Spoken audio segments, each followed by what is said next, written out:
Arkadaşlar kanalıma hoş geldiniz. Herkese selamlar. Huawei P Smart 2019 buzzer değişimi nasıl yapılır size onu göstereceğim. Öncelikle cihazımızın üstündeki sim kart aparatını çıkarmamız lazım. Sim kart aparatı şöyle gördüğünüz gibi. Benim sim kart aparat yuvasında herhangi bir sıkıntı olduğu için çıkarması uzun sürüyor. Çıkarabilmek için böyle bir iğne olması lazım. Normal bildiğimiz iğne değil. Sim kart iğnesi. Ve bundan daha sonra arkadaşlar cihazımızın altında herhangi bir cıvata bulunmaktadır. Üstünde veya altında. Bunun için cihazı kapatıyorum. Eğer bir işlem yapacaksanız lütfen cihazınızı kapatın. Çünkü kısa devre yapmaması için.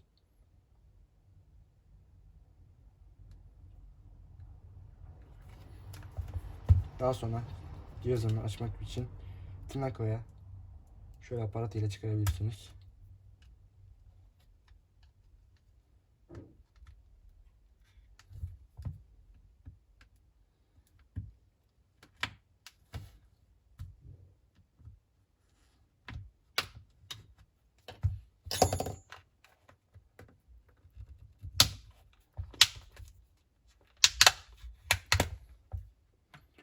Arka kapağını çıkarabilmek için arkasındaki parmak izine dikkat edin. Şöyle. Şurada herhangi bir aparat yok. Çünkü müşterinin takmamış. Çıkarmış bulunmaktayım. Daha sonra arkadaşlar şurada altında bizim işimiz var. Altındaki cıvataları sökebilmek için tek tek söküyorum.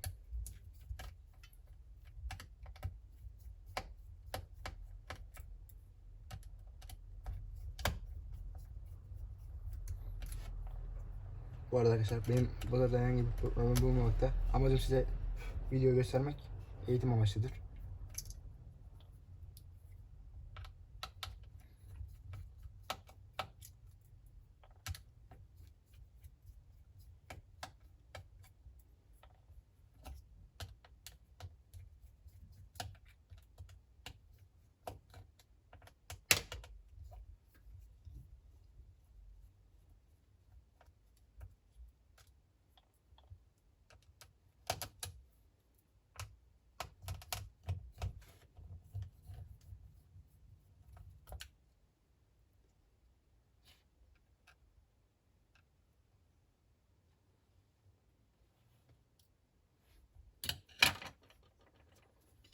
Çıkardıktan sonra şöyle.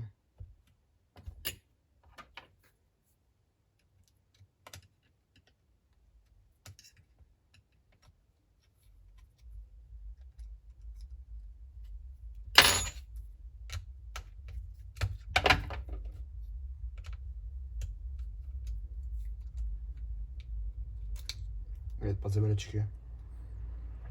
Gördüğünüz gibi buzzer bu. Tekrar yeni buzzer'ı takabilmek için tekrar yerine takarak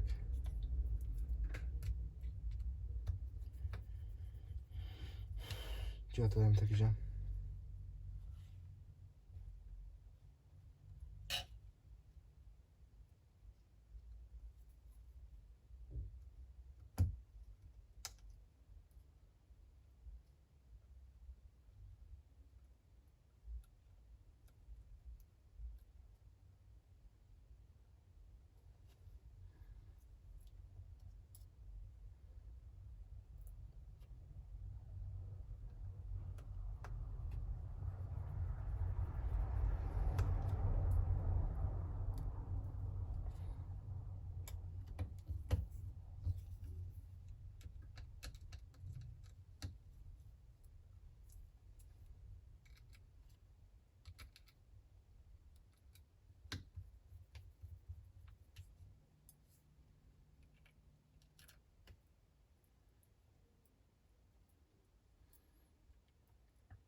Böylelikle son olarak arka kapağını takarak koruma kapağını. Az önce koruma kapağı yoktu. Koruma kapağını buldum.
Ve parmak izi sensörünü takarak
arka kapağını takmış bulunmaktayım.